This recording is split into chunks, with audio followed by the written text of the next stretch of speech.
Сәлем достар, сіздермен бірге мен Айғаным, менің арнама қош келдіңіздер. Бүгін біз салмасына кокосовый стружка қосылатын өте дәмді печенье жасаймыз. Ең алдымен майға қант ұнтағын қосып, лопаткамен біркелкі масса болғанша жақсылап араластырамыз.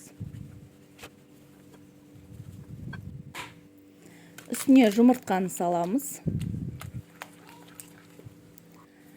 Тұз саламыз. Және белгіленген оның барлығын салып жібересіздер. Қорықпай, өте жақсы жұмсақ тесто шығу керек. Міне көрдіңіздер ғой. Енді пакетке орап қоямыз да шоколадты тесто жасаймыз. Тура осылай жасалады. Бірақ 160 грамм ұнның 10 граммын какаомен алмастырамыз.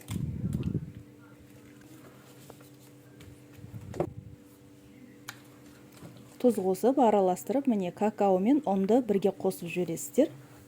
Електен өткізбесеңіздер де болады.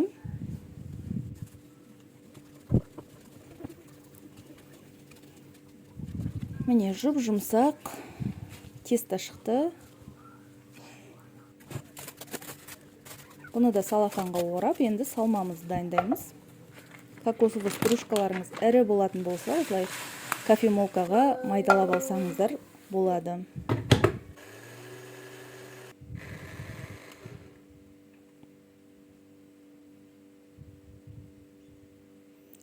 Міне майдалап алдық. Енді үстіне белокты және қант ұнтағын қосып, жақсылап араластырып аламыз.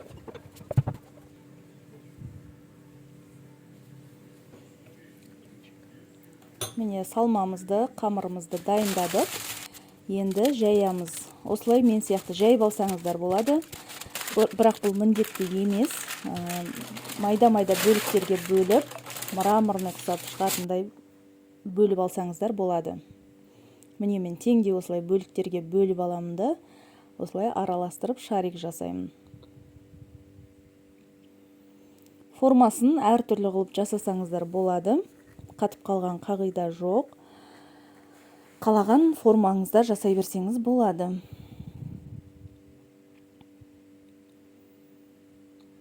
Міне қамырымызды жайып аламыз да, ортасына салмасын салып, түйеміз біріктіреміз да басын. Міне осындай әдемі форма шығады. Енді духовкада 170 градуста 12-15 минут аралығында пісіріп аламыз.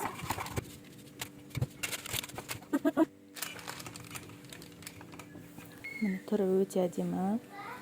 Піскен кезі. Мінекей салмасы ортасында өте көп. Көргендеріңізге рахмет.